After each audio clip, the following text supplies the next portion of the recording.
জয়শঙ্কর আসার সাথে সাথে এতগুলো দেশের পররাষ্ট্রমন্ত্রী আসলো, আহ, বা প্রতিনিধি আসলো, মানে সবার নজর কিন্তু জয়শঙ্করের দিকে। কারণ আহ, আহ, জয়শঙ্করের মানে কোনো প্রতিনিধি আসেনি বাংলাদেশে। হুম, হুম। যে উপলক্ষে আসুক না কেন, এই সফরটা ছিল, ব্যাসে আহ, পাটরি আবার একটু মিউট করবেন আপনার অডিওটা, ব্যাসে পাটরি আপনি যদি একটু যে অডিওটা মিউট উদ্দেশ্যে করেন। আসুক না কেন, আহ, এই সফরটা ছিল পুরোপুরি রাজনৈতিক এবং কূটনীতিক। তারা বর্তমান সরকারকে আসলে মানে আহ, উপরে সন্তুষ্ট না, এবং হয়তো স্বীকারও করতে চায় না। যে কারণে যা বৈঠক হলো বা কথাবার্তা হলো, সেটা দেখা যাচ্ছে সরকারের দুইজন উপদেষ্টা, আসিফ নজরুল এবং আহ, জাতীয় নিরাপত্তা উপদেষ্টা। নিরাপত্তা উপদেষ্টা ডক্টর খলিলুর রহমান। অথচ অন্য দুইজন নেপাল এবং ভুটানের প্রতিনিধি কিন্তু ডক্টর মোহাম্মদ ইউনূসের সাথে কথা বলেছেন। এখানে জয়শঙ্কর চাইলে পারতেন, কিন্তু তিনি যাননি, অথবা সরকার বলতে পারে যে আহ, আমরা অ্যালাউ করিনি, এটাও হইতে পারে। কিন্তু গুরুত্বপূর্ণ ফোকাস পয়েন্ট ছিল এখানে বিএনপি এবং তারেক রহমান, যার জন্য নরেন্দ্র মোদী লম্বা একটা চিঠি হস্তান্তর করেছেন তিনি, যেখানে তারেক রহমানের নেতৃত্বের প্রশংসা, খালেদা জিয়ার ভারত বাংলাদেশ সম্পর্ক আহ, গড়ে তোলার প্রত্যয়, সেইটার প্রশংসা।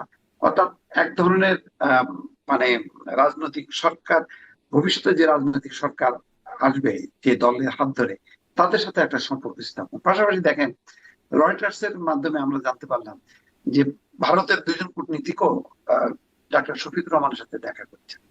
যদিও এটা নিয়ে একটু বিব্রতকর অবস্থার মধ্যে পড়েছে শফিকুর রহমান, যে ভারতের কূটনীতিকরা বলেছিলেন যে এটি মানে মিডিয়াতে না জানানোর জন্য।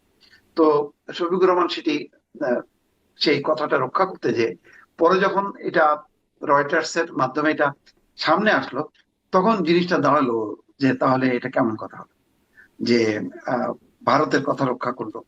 তো যাই হোক, এটা নিয়ে তার মানে মোট কথা মানে ভারতের কথা বিএনপি এতদিন রক্ষা করলো, এখন এসে আর এতদিন, রক্ষা করলো না, মানে কারণ তিনি হ্যাঁ দেখা করতে এসেছেন তার বাইপাস সার্জারি গত বছরে, সেই সার্জারির পরে হ্যাঁ, দেখা করেছেন। জানুয়ারি প্রায় মাসে। এতটা হম। এতটা সময়ে আসলে কিন্তু তিনি বলেন নাই, হ্যাঁ, সেটাই একটা, এইটাই তো আবার এখন বললেন। স্ববিরোধিতা হ্যাঁ। হুম, হুম। বললেন। তো মোট কথা আহ, ভারত, আহ, জামাত এবং বিএনপি। শুধুমাত্র সিটি ব্যাংকে অ্যাকাউন্ট থাকলেই করতে পারবেন গুগল পে, তাই অ্যাকাউন্ট খুলুন আজই। দুইজনকে হাতে রাখছে, দুইজনের সাথে সম্পর্ক স্থাপন করছে। মানে যারাই ক্ষমতায় আসবে তাদের সাথে একটা মানে আবার সেই পুরনো যে কূটনৈতিক সম্পর্কটা, সেটা পুনঃস্থাপনের তারা চেষ্টা করবে। তো এই অবস্থানটা ভালো, যৌক্তিক, যে তারা আওয়ামী লীগের অপেক্ষায় বসে না থেকে তারা আহ, রাজনৈতিক বাস্তবতা মেনে নিয়ে হুম, তারা সেভাবে পথ চলছে, এবং এটাই কূটনীতির লক্ষ্য হওয়া উচিত। যে লক্ষ্যটা যদি আরো আগের থেকে তারা সুন্দরভাবে পরিচালনা করতো, তাহলে বাংলাদেশের এরকম একটা বিপর্যয় হয়তো হতো না, এই ধরনের নির্বাচনের মধ্য দিয়ে বারবার ফ্যাসিবাদের জন্ম হতো হুম। না। যাই হোক, আমি মনে করি যে ভারত তার ভুল বুঝতে পেরেছে, এবং তাদের তারা হয়তো ইউটার্ন একটা নীতি নিয়েছে, যে তারা বিএনপি ক্ষমতায় আসুক, জামাত ক্ষমতায় আসুক, তাদের সাথে রাজনৈতিক সম্পর্ক, কূটনৈতিক সম্পর্ক স্থাপন করবে।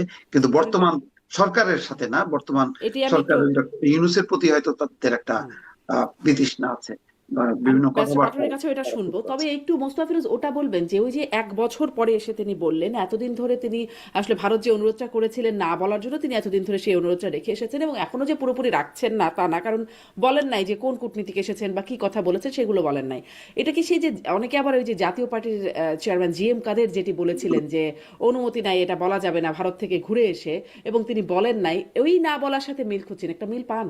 হ্যাঁ, অবশ্যই মিল পাই, কিন্তু এখানে আরেকটা আরো মানে মানে ইয়ের দিকটা, খারাপ দিকটা হলো যে তাদের কর্মীরা যখন কি বলছে দিল্লি না ঢাকা, ঢাকা ঢাকা, আবার ভারতের আবার সেই দেখা করলো, সেই তথ্যটা পর্যন্ত প্রকাশ তারা করলো না ভারতের অনুরোধে। হুম, এইটাও বা কেমন কথা, তো এটা মিললো না। তো এটা এক ধরনের স্ববিরোধিতা, বা মানে এক ধরনের প্রতারণামূলক আচরণ, যে আমি মাঠে দিল্লি বিরোধী মানে স্লোগান দেব, কিন্তু ভেতরে ভেতরে আবার সম্পর্ক স্থাপন করব, তাদের কথা রাখবো। এটা তো হয় না কথা। কূটনীতিতে সরকার কখনো প্রকাশ্যে কখনো গোপনে নানান কারণে করতে পারে, কিন্তু যখন কি অন্য স্টেক হোল্ডাররা গোপনে হুম। আহ, আহ, মানে সম্পর্ক রাখে এবং সেটা প্রকাশ করে না, তখন বোঝা যায় যে তাদের একটা অন্য মতলব আছে। তো এখন তো জামাত, তো তাই জামাতের গোপন রাখা তো কোনো দরকার ছিল না। অসুস্থ দেখতে এসছেন, তো এটা বলতে সমস্যাটা কোথায়? ভারত পরে কি করলো না করলো সেটা বড় কথা না, আমি কি করলাম সেটা বড় কথা। তো সেই অবস্থানটা সাথে মিললো না, তার কারণ মানে যেই ভারতের সময় কথা কম কথাটা বেশি প্রকাশ সবাই একটু পাবে। একটু রাখেই, ভারতের কথা হ্যাঁ, সবাই সবাই রাখে। আমি জি জি ব্যারিস্টার জি। পাটোয়ারিকে এই প্রসঙ্গেও একটু শুনি, আমার হাতে আর সময় আসলে নাই। মানে ভারতের পররাষ্ট্রমন্ত্রী এসে তারেক রহমানের সাথে দেখা করলেন, আবার গোপন রাখার কথা বলেছিলেন জামাতের আমিরকেও, সেটিও আপনাদেরকেও একসময় গোপন রাখার কথা বলেছিলেন, যেটি জি এম কাদের বলেছেন। এখনো কি এমন কোনো যোগাযোগ আপনাদের সাথেও হচ্ছে কিনা? মাঝে মাঝে দেখা যায় প্রণয় ভার্মার সাথে আপনাদের একটা যোগাযোগ আছে, আপনাদের বিভিন্ন পার্টিতে মানে